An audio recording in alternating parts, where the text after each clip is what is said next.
तो बच्चों आज हम फिजिक्स की तीसरी यूनिट को करने जा रहे हैं और इसके फर्स्ट चैप्टर का जो नाम है वो मैग्नेटिक इफेक्ट ऑफ करंट है। तो सबसे पहले हम डेफिनेशन पढ़ेंगे मैग्नेटिक फील्ड की, जैसे कि आपने इलेक्ट्रिक फील्ड को पहले ही पढ़ लिया है। तो इलेक्ट्रिक फील्ड की डेफिनेशन आपको याद भी होगी। तो ठीक इसी तरीके से मैग्नेटिक फील्ड की जो डेफिनेशन है वो हम यहाँ पर आपको बताएंगे। The space around a current carrying conductor in which its magnetic effect can be experienced is called magnetic field। यानी क्या है कि जो स्पेस किसी करंट कैरिंग कंडक्टर के चारों ओर का है, मतलब ये एक करंट कैरिंग कंडक्टर है, इसके चारों ओर के हम स्पेस की बात कर रहे हैं। तो जहाँ पर हम इसके मैग्नेटिक इफेक्ट को एक्सपीरियंस कर रहे हैं तो वो इसका क्या कहलाएगा, मैग्नेटिक फील्ड कहलाएगा। तो आज की जो हमारी इम्पोर्टेंट टॉपिक है वो है बायो-सैवर्ट लॉ, और इसी को ही आज हमने करना है। तो क्योंकि जो मैग्नेटिक फील्ड की बात है हम एक अलग से चैप्टर में करेंगे, क्योंकि वहाँ पर मैग्नेटिक फ्लक्स को पढ़ेंगे, मैग्नेटिक फील्ड इंडक्शन को पढ़ेंगे, मैग्नेटिक फील्ड इंटेंसिटी को पढ़ेंगे, यानी वो कम्प्लीटली वो मैग्नेटिक फील्ड के लिए ही एक अलग चैप्टर है। तो इसलिए हम यहाँ पर इसकी ज़्यादा बात नहीं कर रहे हैं। तो बायो-सैवर्ट लॉ के बारे में हम पढ़ेंगे। तो बायो-सैवर्ट लॉ क्या है, जो स्ट्रेंथ है मैग्नेटिक फील्ड की और मैग्नेटिक फ्लक्स की, ठीक।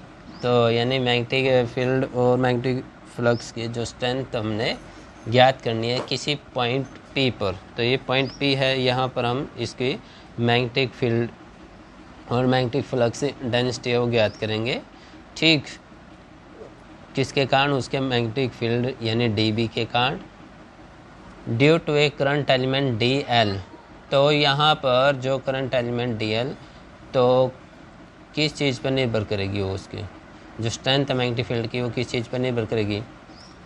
नंबर एक, करंट, यानी इस वायर के अंदर को या एक कंडक्टर बोल लो, तो इस कंडक्टर के अंदर से करंट कितना पास हो रहा है उसके ऊपर निर्भर करेगी, यानी डायरेक्टली प्रोपोर्शनल होगी।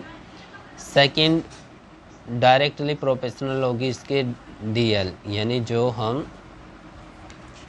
वैल्यू ले रहे हैं यहाँ पर DL की स्ट्रेंथ कितनी ले रहे हैं उसके ऊपर डिपेंड करेगी कि करंट एलिमेंट हमने कितना यहाँ पर लिया है। उसके बाद तीसरा है कि थीटा, तो dB डायरेक्टली प्रोपोर्शनल होगा साइन थीटा के, dB इन्वर्सली प्रोपोर्शनल होगा1/r² के, ठीक है। तो ये यहाँ पर डिस्टेंस के इन्वर्सली होगा, यानी जितनी दूर लेंगे हम तो यहाँ पर इसकी वैल्यू कम होगी।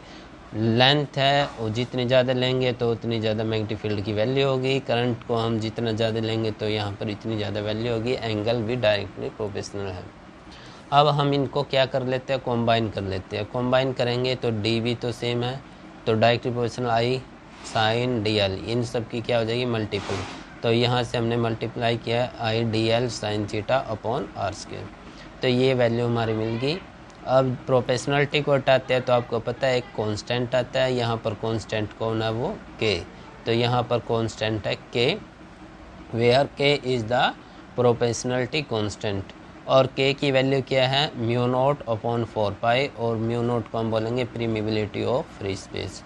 देखो बच्चों, हमने कूलम्ब्स लॉ के अंदर भी कांस्टेंट लिया था, वहाँ पर K की वैल्यू क्या होती थी, 1/4π/ε0 होती थी, और उसके बारे में आपने अच्छी तरीके से पढ़ा था और उसकी वैल्यू भी देखी थी कितनी थी।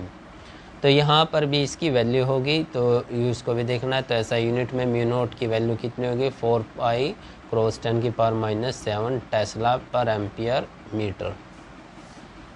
तो अब यहाँ पर हम K की वैल्यू को रख सकते हैं। K की वैल्यू कितनी है, μ0/4π I DL sin theta upon r² है। तो यहाँ से हमने क्या लिख दिया, μ0/4π I DL sin theta upon r²। और इसको हम किस तरीके से भी लिख सकते हैं, dB is equal to μ0/4π I DL cross R upon r³, ठीक। तो इस तरीके से हम इसको क्रॉस प्रोडक्ट के अंदर भी लिख सकते हैं।